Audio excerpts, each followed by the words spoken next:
Welcome back to part 2 of our Riverbend Springs adventure. In the last video, I showed you how to find all 25 collectibles scattered across the map in Farming Simulator 25. We collected every single one and earned a massive $250,000 in the process.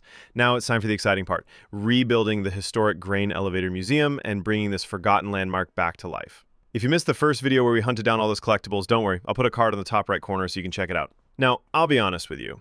Maybe it would have been smarter to rebuild the museum first and then collect the 25 collectibles afterward, but doing it this way actually gives us a huge advantage because we now have extra money in our budget to make this rebuild project even better. As you can see inside the museum, all the collectibles we worked so hard to find are now displayed here. They're waiting for their new home to be properly restored around them. Here's where things get interesting. We have two different options for rebuilding this grain elevator museum, and each one has its own advantages and challenges. Option number 1 is to make all the materials ourselves. This means setting up production chains, managing resources, and basically becoming a full-scale construction materials manufacturer.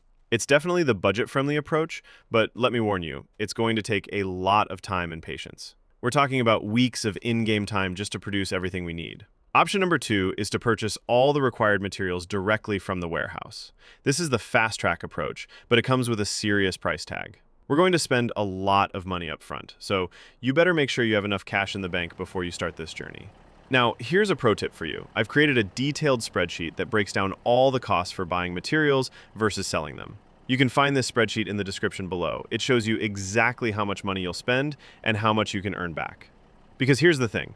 When you transport materials to the Grain Elevator Museum, it actually serves as a selling point too. So you'll get money back for delivering the materials. For this rebuild project, I'm going with option number 2. We're buying everything from the warehouse because I want to show you the complete process without waiting around for material production. All right, let's dive into the actual rebuild process. The first step of rebuilding the Grain Elevator Museum requires 6,000 liters of wood beam and 6,000 liters of long planks. Just so you know how this works, 1,000 liters equals 1 pallet, so we're looking at 6 pallets of each material. I brought my trusty truck and trailer to the warehouse because we're going to need some serious hauling capacity for this project.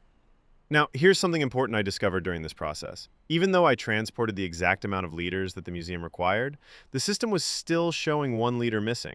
I'm not sure if this was just a glitch in my game or if it's a common issue, but I decided to buy 1 additional pallet just to be safe. Better to have too much than too little when you're this deep into a project. With the first load of material successfully transported to the museum, the construction officially began. Here's what you need to know about timing. This entire rebuilding process is going to take about 15 months of in-game time to complete. That might sound like a lot, but remember, we can fast forward through the waiting periods. The first step alone will take 2 months to finish, so I'm going to sleep through those 2 months and show you the progress when we wake up. 2 months have passed and we're ready for step number 2 of the museum rebuild. For this phase, we need 6,000 liters of wood beams, 6,000 liters of long planks, and 12,000 liters of roof plates. Off to the warehouse again. This is becoming a familiar routine, but each trip brings us closer to our goal. After transporting all the materials to the museum, we can already see some serious progression. The basic structure is taking shape, and you can start to imagine what this place is going to look like when it's finished. The difference between step 1 and step 2 is already impressive. Time for step number 3. This phase requires 6,000 liters of wood beam and 6,000 liters of planks. Notice how they're using regular planks now instead of long planks?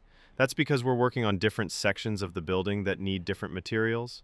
The museum is really starting to take shape now. You can see the skeleton of what's going to be an amazing restored building. Each step brings more definition and character to the structure. Step number 4 is a big one because it marks the halfway point of our entire rebuild project. For this phase, we need 12,000 liters of planks and 12,000 liters of long planks. After this step, we'll have 4 more steps to go, but we'll be over the hump. The museum is now halfway rebuilt, and it already looks way better than when we started. For step number 5, we need a massive amount of materials. 24,000 liters of long planks. That's 24 pallets of long planks. This is by far the biggest single material requirement we've faced so far. After delivering all those long planks, and fast forwarding to June, the progress is absolutely stunning. The museum is really taking on its final form now, and you can see how all that material is being used to create the detailed exterior that makes this building so special. Step number 6 requires 6,000 liters of wood beam and 6,000 liters of planks. We're back to smaller material requirements now because we're working on the finishing details rather than the major structural elements. You can really see that the rebuilding is coming to an end. The museum is looking fantastic with its complete refresh. All the classic grain elevator features are there, the tall structure, the distinctive roofline, and the authentic industrial architecture that makes these buildings so recognizable.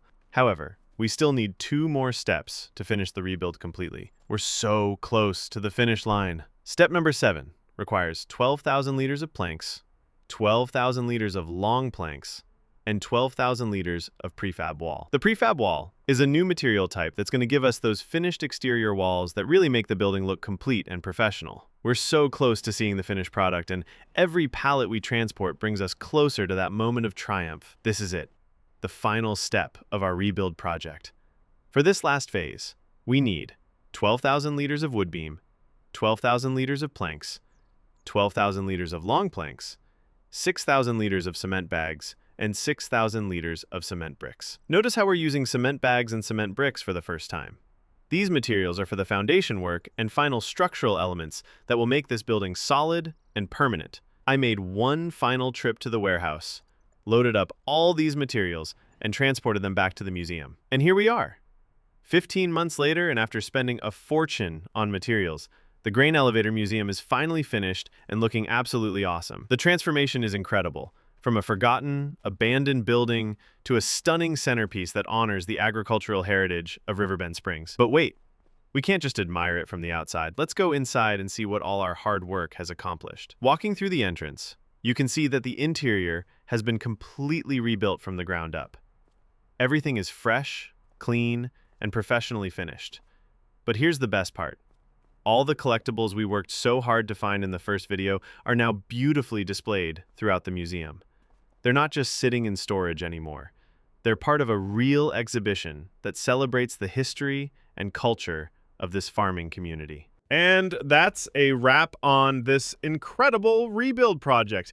We took a forgotten, abandoned grain elevator and transformed it into a world-class museum. The combination of collecting those 25 valuable items and then using the money to fund this massive construction project created an amazing story of discovery, investment, and community improvement. If you enjoyed watching this transformation, make sure to leave a like on this video. Your support really helps the channel grow and allows me to create more detailed project videos like this one. And don't forget to subscribe if you haven't already. We're so incredibly close to hitting 1,000 subscribers, and I'd love to have you as part of this growing community of farming simulator enthusiasts. Speaking of the community, if you haven't watched my series where I start from $0 in Farming Simulator 25 and build up from absolutely nothing, I highly recommend checking it out. That series shows you all the strategies and techniques for growing your farming operation from the ground up, and it's packed with tips that will help you succeed in your own farming adventures. Thank you so much for joining me on this museum rebuild journey. From collecting those 25 collectibles to seeing them beautifully displayed in their new home. Until next time, keep farming, keep building, and keep discovering all the amazing possibilities that make this game so addictive and rewarding.